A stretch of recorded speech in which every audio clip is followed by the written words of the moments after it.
কলকাতা হাইকোর্টের রায়কে পুনরাবৃত্তি করলেন সুপ্রিম কোর্ট আজকে 2016 সালের 26,000 হাই স্কুল শিক্ষকের এবং নন টিচিং স্টাফের সম্পূর্ণ প্যানেলকে বাতিল করে দিলেন সুপ্রিম কোর্ট।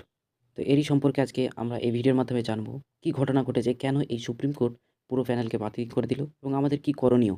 তো চলো দেরি না করে ভিডিও স্টার্ট করা যাক। West Bengal school service commission 2016 সালে শিক্ষক, শিক্ষিকা এবং অশিক্ষাকর্মীর জন্য 24,650 জনের একটি রিক্রুটমেন্ট জারি করেছিলেন। পরীক্ষা হওয়ার পর 25,753 জনকে অ্যাপয়েন্টমেন্ট লেটার পাঠানো হয়। রিক্রুটমেন্টের চেয়ে প্রায় 1,000-এর বেশি ক্যান্ডিডেটকে তাদের অ্যাপয়েন্টমেন্ট লেটার জারি করা হয়। এরপরে কোর্টে লিগ্যাল পিটিশন জারি করা হয় এবং সিবিআইয়ের ইনভেস্টিগেশন শুরু হয়। সেখান থেকে জানা যায় এই প্যানেলের জন্য অনেক দুর্নীতি হয়েছে। সিবিআই ইনভেস্টিগেশনে তার জারি করেন যে এই প্যানেলে ওএমআর শিটের জন্য দুর্নীতি হয়েছে। অনেক ব্যক্তি যারা ফর্ম ফিল আপ করেনি অথচ তাদের প্যানেলে নাম আছে। কোনো ক্যান্ডিডেট নম্বর কম হওয়া সত্ত্বেও তারা চাকরি কর্মরত অবস্থায় আছে। ইন্টারভিউর স্কোরের জন্য কারসাদি বলে জানিয়েছেন।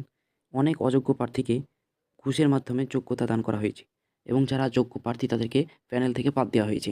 এরপর হাইকোর্টের নির্দেশে এসএসসিকে হাইকোর্ট একটি নির্দেশনা জারি করেন এবং সেখান থেকে যোগ্য এবং অযোগ্য ক্যান্ডিডেটকে বাছাই করার লিস্ট জারি করতে বলেন।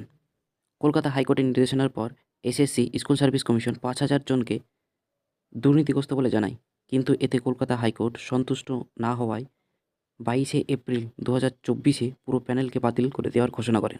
এর সঙ্গে কলকাতা হাইকোর্ট আরও জানায় যে 5,000 জনকে দুর্নীতিগ্রস্ত বলে দাবি করা হয়েছে তাদেরকে 12% সুদের হারে সমস্ত বেতনের টাকা ফেরত দিতে হবে। কলকাতা হাইকোর্টের জাজমেন্টের বিরুদ্ধে পুনরায় তদন্তের জন্য সুপ্রিম কোর্টে পিটিশন ফাইল করা হয়। পরবর্তীতে 3 এপ্রিল 2025 অর্থাৎ আজকে চিফ জাস্টিস সঞ্জীব খান্না এবং জাস্টিস সঞ্জয় কুমারের ডিভিশন বেঞ্চে কলকাতা হাইকোর্টের রায়কে পুনরাবৃত্তি করেন। অর্থাৎ কলকাতা হাইকোর্ট যেই রায় দিয়েছিলেন সেই রায়কে আবার সুপ্রিম কোর্ট পুনরাবৃত্তি করেন। হাইকোর্টের নির্দেশকে হস্তক্ষেপ না করলেও সুপ্রিম কোর্ট কিছুটা পরিবর্তনের নির্দেশ দেন। সুপ্রিম কোর্টের নির্দেশনায় বলা হয়েছে সম্পূর্ণ প্যানেলকে 3 মাসের মধ্যে নতুন করে আবার নিয়োগ প্রক্রিয়া চালু করতে হবে। শীর্ষ আদালতের কাছে যে যোগ্য অযোগ্যদের তালিকা জারি করা হয়েছিলেন এসএসসি, সেই অযোগ্য প্রার্থীদেরকে 12% সুদ হারে সমস্ত বেতন তাদেরকে ফেরত দিতে হবে এবং নতুন নিয়োগে তারা অংশগ্রহণ করতে পারবে না। যোগ্য প্রার্থীদের চাকরি গেলেও তাদের বয়স সীমা বাড়িয়ে পুনরায় পরীক্ষা দেওয়ার সুযোগ করে দেওয়া হবে। পুরনো চাকরি পাওয়ার জন্যে 3 মাসের মধ্যে তাদেরকে আবেদন করতে হবে। অর্থাৎ যেই সব ক্যান্ডিডেট পুরনো চাকরি ছেড়ে শিক্ষকতায় যোগ দিয়েছেন তারা পুরনো চাকরি ফেরত পাওয়ার জন্য 3 মাসের মধ্যে তাদেরকে আবেদন করতে হবে। নতুন প্রক্রিয়া সম্পন্ন হওয়া অবধি বেতন পাবে বিশেষ চাহিদা সম্পন্ন শিক্ষকেরা। চাকরি থাকবে ক্যান্সার আক্রান্ত সোমা দাসের। এই ছিল সুপ্রিম কোর্টের সমস্ত জাজমেন্ট এবং নির্দেশনা।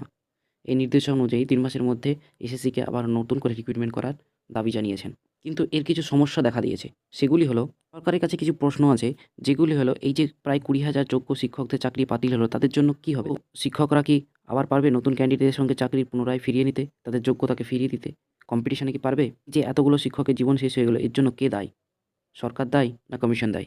সুপ্রিম কোর্ট কি কোনোভাবেই কি যোগ্য প্রার্থী থেকে আলাদা করতে পারে না তাদের মর্যাদা ফিরিয়ে দেওয়ার জন্য?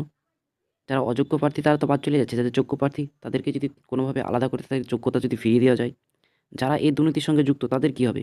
এতে ক্ষতিগ্রস্ত হলো তো যোগ্য প্রার্থীরা। অযোগ্য প্রার্থীদের কাছে কিছু প্রশ্ন, আপনারা টাকা দিয়ে দুর্নীতি করে আপনাদের সম্মান কিনতে চেয়েছিলেন, এখন কি হবে? আপনারা টাকাও পেলেন না, আবার সম্মানও গেল। আপনাদের ইচ্ছা করে না যে যোগ্য প্রার্থীরা আছে তাদের টাকা সম্মান ফিরিয়ে দিতে, যারা এই দুর্নীতির সঙ্গে যুক্ত তাদেরকে চিফ জাস্টিসের হাতে তুলে দিতে? শেষ পর্যন্ত এক কথা, আর কতদিন সহ্য করতে হবে এই বেকারত্বের জ্বালা? আর কতদিন পীড়িত হতে হবে শিক্ষিত বেকার যুবককে? চারিদিকে দুর্নীতি, আর কতদিন বাজবে এই পেপার লিকের ডাঙ্কা বাজনা? আর নয়, ন্যায় চাই, দুর্নীতিমুক্ত সমাজ চাই, যোগ্য প্রার্থীদের যোগ্যতা চাই।